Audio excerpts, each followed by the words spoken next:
Welcome to Wisdom Planet. Wisdom worth spreading. Happy listening. The book I am going to interpret for you today is called The Book You Wish Your Parents Had Read. The subtitle is Your Children Will Be Glad That You Did.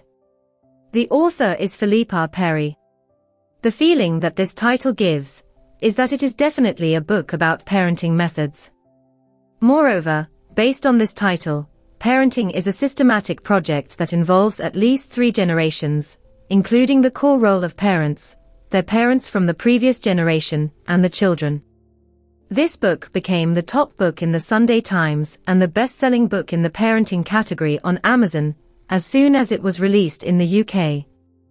The author of this book, Philippa Perry, is a senior psychotherapist from the UK with over 20 years of experience.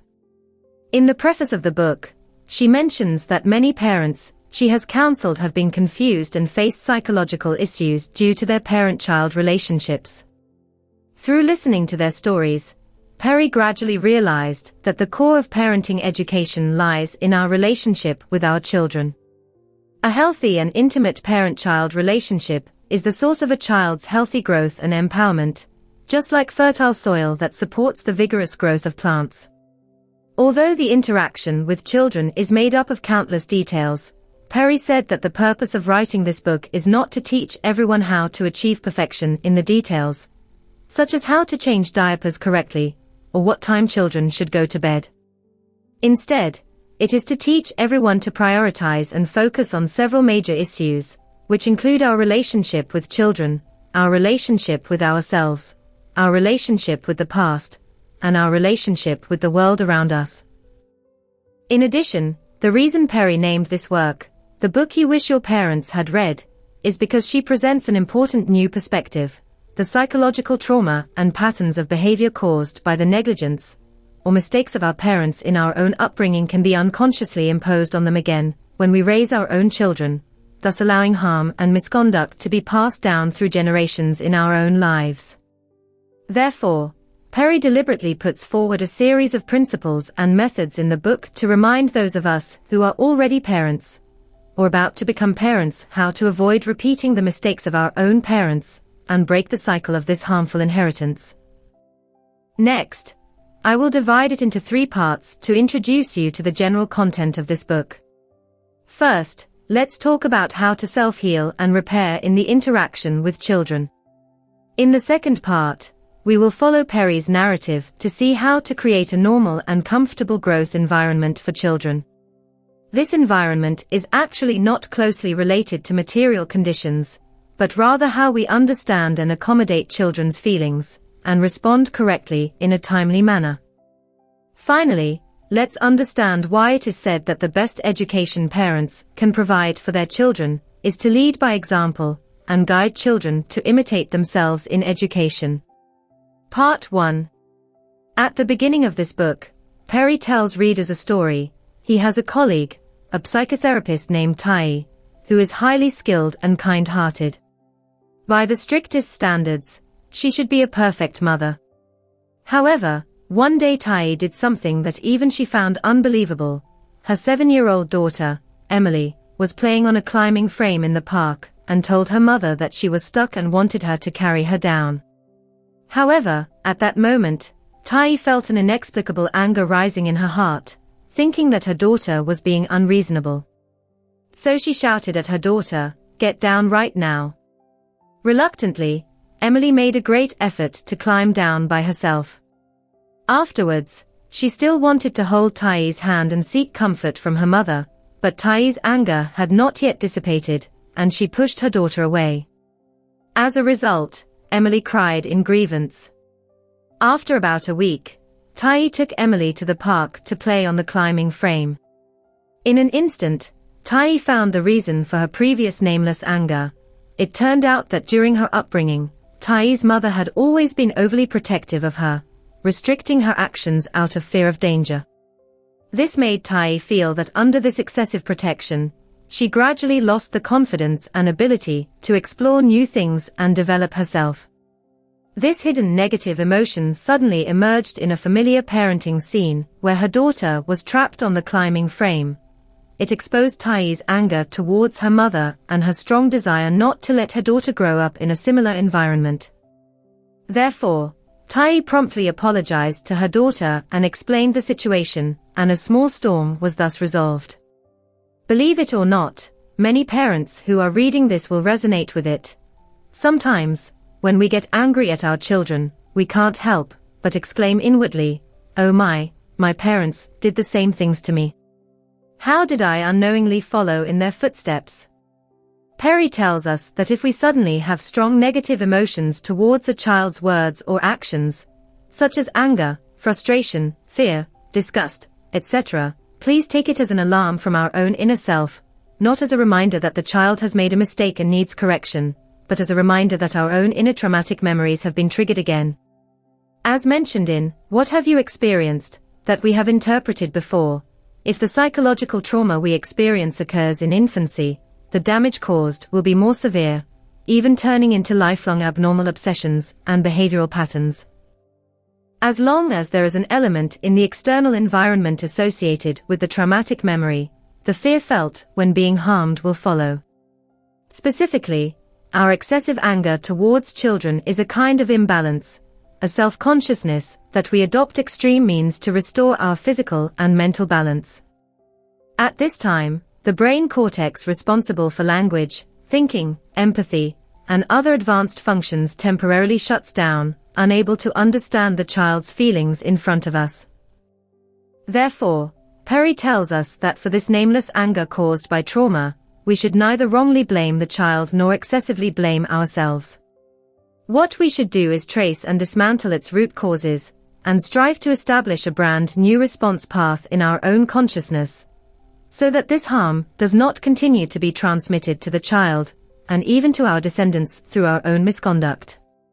To establish a new reaction path, the most important thing is to establish empathy with the child. Take a moment to think about what emotions and feelings you had when you were the same age as the child and made similar actions. What kind of reactions did your parents have at that time, and deep down, how did you hope to be treated by them?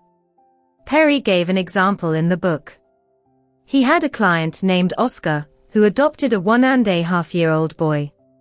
However, the child often dropped food on the floor or threw it around during meals, which made Oscar very angry. So Perry asked him, if you had done such actions when you were a child, how would you have been treated?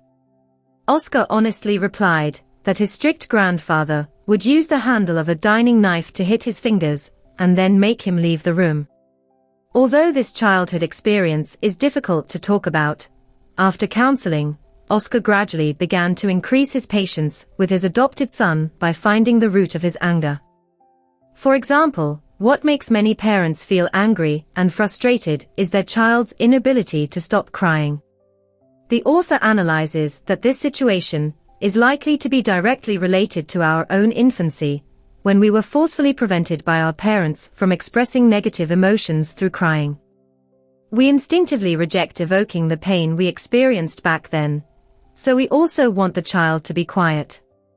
Speaking of this, some people might say, "Oh, why didn't you say it earlier? I have already made similar mistakes, so what should I do?" The author, Perry, says that it is inevitable for cracks to appear in parent-child relationships, but the most important thing is to repair them. Parents' willingness to actively repair their relationship with their children is of great significance to the children, as they have not yet fully developed in terms of personality, physicality, values, and life skills, and parents are their primary source of security. Many children have a fear that if their parents no longer love or need them, they will feel as if the sky is falling. Some parents have asked Perry whether apologizing to their children would prematurely damage their authority within the family.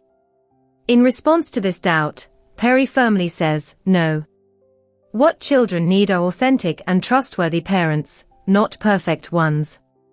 If we pretend that we never make mistakes and refuse to acknowledge the true reasons behind things, children will begin to question their own understanding and fall into cognitive dissonance. Children who overly rely on their parents will start to blame themselves without reason, scrutinizing their words and actions under a magnifying glass, trying to find non-existent errors, thus forming a people-pleasing personality. On the other hand, some children may have already noticed clues and flaws, and their parents' refusal to admit their mistakes will only lead to a cold and distant parent-child relationship. The children may even turn to the outside world for emotional support and help. In this process, if the child encounters someone with ulterior motives, they may easily be led astray. On the other hand, if we are brave enough to admit our own mistakes and take the initiative to do the right thing to repair the relationship, this good habit will also be passed on to our children. Author Perry recalls that once when she was driving to pick up her 4-year-old daughter, her daughter was in a very bad mood. However, after they got home, her daughter ate a piece of cake in the kitchen and then said to herself, "Mom, I'm sorry for throwing a tantrum in the car earlier, because I was hungry, but now I'm fine." This made Perry feel very relieved, because her daughter was able to reflect on her own behavior and attempt to mend the cracks in their mother-daughter relationship. So, from the moment our child is born and we are together, our first priority is to pass on to them the positive and beneficial experiences we have had, such as care, patience, and effort, while also striving to seal away the negative experiences and emotions we encountered in our own childhood. These negative experiences and emotions sometimes appear in a hidden form, which is our inner monologue. Just think, in our daily lives, do we have a voice deep inside, or in our minds that judges our every move? Perry tells us that if this inner voice criticizes and questions us far more than it affirms and praises us, then we need to pay special attention. Abnormal self-criticism not only affects ourselves, but also guides children's cognition, leading them astray from the right path. Perry said in the book that he once encountered a consultant named Elaine, who was a mother of 2 children. During the consultation, Elaine discovered that the voice of self-doubt and self-denial that always discouraged her actually came from her mother. Her mother was very strict with herself and Elaine, and her constant negativity and suppression became an indelible part of Elaine's childhood memories. Therefore, as an adult, Elaine inevitably inherited her mother's personality. So, after realizing this, Elaine consciously began to fight against this inner voice and made efforts not to pass on this negative emotion and self-denial to her 2 children through her life. At Perry's suggestion, Elaine no longer wastes precious energy arguing with this inner voice, but simply treats it as a difficult colleague, whatever it says. She listens and lets it be, without taking it too seriously. At the same time, she bravely encourages herself to step out of her comfort zone and try the things that the inner voice prohibits her from doing. Because with each success, she discovers that the frequency of self-critical voices in her mind decreases and their volume gradually diminishes. At the end of this section, Perry also gave us a useful tip for achieving self-repair in parenting, which is to avoid using simplistic labels like good or bad when evaluating ourselves or our children. For ourselves, fearing becoming bad parents, we may be reluctant to admit our mistakes and overlook our children's emotional needs. On the other hand, frequently labeling and evaluating our children's words and actions does not contribute to their growth or progress, especially when it involves harsh criticism, which only increases their sense of frustration and distances the parent-child relationship. So, what is the correct approach? It is to appreciate the efforts of oneself and the child, and to describe in detail the feelings associated with those efforts. For example, if a child spends a lot of time drawing a picture, an inadequate parent may show no expression or criticize the child, simply saying, "It doesn't look like anything." An average parent might vaguely praise with a comment like, "It's not bad," but an ideal parent would say, "You spent a lot of time and effort on this house drawing, it's amazing. The house looks like it's smiling, and seeing it makes me feel better too." Perry emphasizes that how we perceive ourselves and how we react to our children's words and actions is key to the parent-child relationship. Our reactions to our children shape their character and personality. Part 2. Okay, just now we focused on discussing something equivalent to how parents can introspect.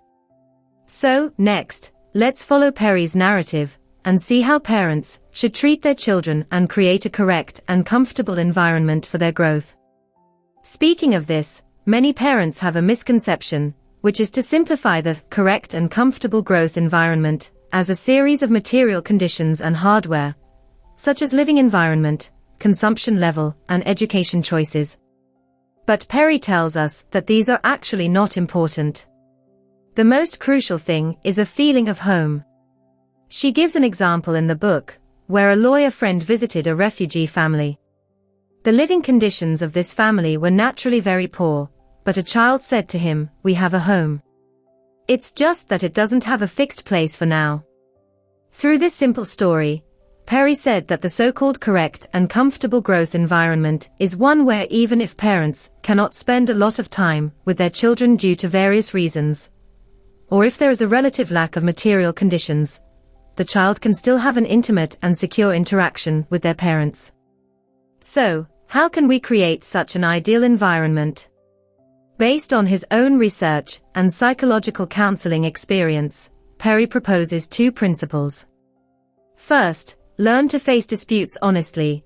All families argue, but the key is how to handle and resolve conflicts without letting differences destroy relationships between family members. After all, conflicts put children's minds on alert, threatening their sense of security, and causing their mental state to switch to some kind of emergency response mode. So, as parents, what should we do? First, we need to persist in discussing the issue, as well as the feelings and definitions it brings to ourselves, without attacking the other person. For example, saying, "When you were on your phone and didn't reply to me, I felt hurt," is a good communication method that addresses the problem and defines our own feelings. On the other hand, if we directly say, "You only care about your phone and ignore me," it is easy to escalate the conflict and divert the conversation from the main topic. After all, attacking will only trigger the other person's defensive instincts, and will not help solve the problem. In addition, when we argue, we should also consider the other person's feelings and not dismiss them rashly. Furthermore, we should carefully think about what underlying unmet needs of ourselves and the other person are reflected in this argument. And we should carefully distinguish whether the anger that leads to the argument is caused by past memories that have caused us trauma, or by the words and actions of our family members in front of us. We have previously interpreted a book called How to Argue Correctly. It also includes several principles for arguing between intimate partners, including being honest, acknowledging facts, always believing that the other person has good intentions. If the current situation is unsatisfactory, the other person should bear at most half of the responsibility. If you can discover the other person's underlying needs and your own flaws in the argument, then the argument becomes a constructive form of communication, and so on. These principles also apply to family members and situations where parents and children have disputes. The second principle is to understand and empathize with the child's feelings, rather than just focusing on dealing with specific problems. Perry found in his counseling that the inability to receive comfort from parents in childhood is one of the main causes of depression in adults. Many parents, out of neglect or even intentionally, ignore their children's feelings, especially negative ones. However, these feelings do not disappear when denied. Instead, they become deeply rooted in their hearts and become lasting wounds. For example, a child who grows up in a family with constant conflict and violence may mistakenly believe that violence and control are part of love and develop a strong sense of dependence when others show even a slight sign of kindness. Perry gave an example in the book about a couple, Annis and John, who have a 10-year-old son named Lucas. Due to their busy entrepreneurial lives, the couple doesn't have much time to spend with their child and often have to rely on others to take care of Lucas. As a result, one day, 10-year-old Lucas attempted suicide. During counseling, Lucas mentioned that his parents rarely spend time with him, and he often hears them making phone calls to arrange for someone else to take care of him. This made him feel like a burden, and he couldn't feel his parents' love, as if he were being kicked around like a soccer ball. When he tried to confide in his father, John's responses seemed dismissive, such as "Dad will buy you a new video game," or "I'll take you to the zoo on Saturday," and so on. In order to change this situation, John followed the advice of a psychologist. Every time Lucas expressed sadness, John would ask him what exactly he was feeling and what was making him sad. Then, he would listen without rushing to do any specific repair work. At the same time, John paused his current work and spent a month at home with his son. After Lucas's emotions recovered, John and Anis agreed that at least one of them must be home before 6 p.m. to ensure at least 2 hours of quality time with their son. Therefore, as parents, we need to be understanding of our children's feelings, especially negative ones. We should neither ignore them nor overreact. The reason why children perceive the family environment as comfortable and safe is because here, parents are willing to listen to their feelings and show understanding, empathy, and support. Perry emphasizes that attention and feedback to a child's feelings should start from the moment they are born. Even if the child has not yet developed basic language abilities, their gestures, expressions, cries, and other sounds are their means of trying to communicate with their parents, and parents should also interact with their child using various methods, including onomatopoeia, gestures, and expressions. As long as the child knows that their feelings can elicit stable attention and response from their parents, they can naturally feel love and security from the family environment, thus taking the first step towards building a healthy personality. Not only that, when a child's feelings deviate or contradict our adult common sense or memory cognition, we should not rush to deny them, because their age and thinking patterns may make the emotions they want to express not match the language.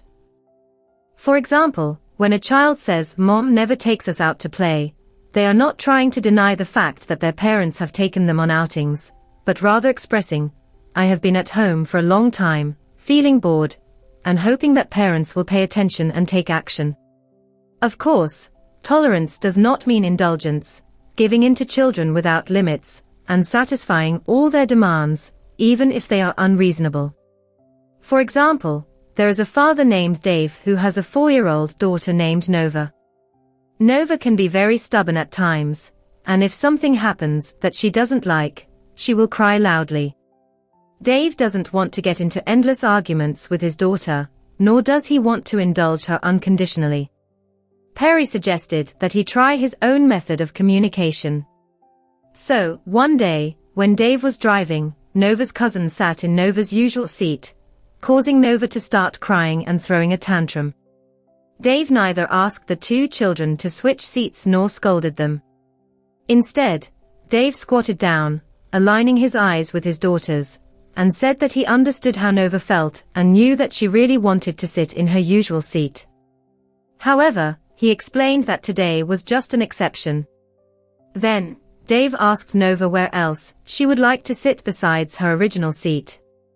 As a result, Nova gradually stopped crying, sat in the child's seat, and started chatting happily with her cousin and Dave during the journey, as if the seat issue never existed. Part 3. After discussing the self-repair and healing of parents, as well as the proper creation of a family environment, let's move on to another important issue in parent-child relationships: how to teach children to behave appropriately and lay a solid foundation for their future social life. There is a famous children's educational book called The Gardener and the Carpenter, which contains a very important discovery: children are naturally resistant to passive information imposed by others, but instead actively observe, imitate, and understand the words and actions of adults. To some extent, children may understand their parents better than the parents themselves. Therefore, if parents want their children to grow up correctly and behave appropriately, the traditional method of serious indoctrination and preaching is not very effective. If you want your child to become a certain type of person, you must demonstrate the behavior that aligns with your desired template in front of your child. We all hope that our children behave properly in front of others, but Perry says that if we carefully analyze these behaviors, they actually involve 4 important abilities: resilience, adaptability, problem-solving, and empathy. Some children with strong imitation skills and stable family environments can easily learn these 4 abilities through imitation.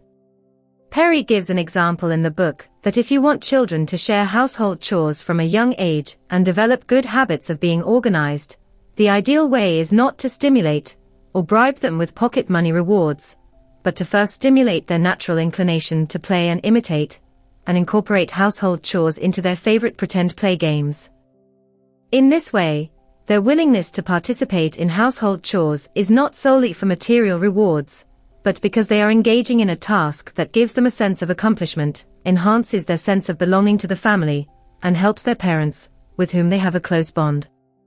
Of course, many children's behavior imitation and acquisition may not go smoothly, but we should not rush to criticize them. Instead, we should use our empathy to analyze the needs behind their behavior. Many parents are too strict in disciplining their children's behavior, such as punishing them for being impolite or making mistakes. This only makes the child feel that their independent will is being ignored, leading to feelings of humiliation and anger. On the other hand, being too lenient will allow the child to run wild and lose their sense of purpose, making it difficult for them to establish necessary self-restraint. So what should we do? Perry proposed a solution, which is cooperative parenting. Specifically, first and foremost, leading by example, set a goal for your child. For example, it is necessary to keep the house tidy, and parents have been continuously making efforts to make everyone's life convenient and comfortable. However, your room has been a bit messy lately, and we hope you can clean it up yourself. The second step is to find the feelings behind the child's hesitation and resistance, and then show understanding and acceptance of the child's feelings. For example, does the child think that cleanliness and comfort are not related? Or is it because being forced to clean the room reduces their sense of control over this small space?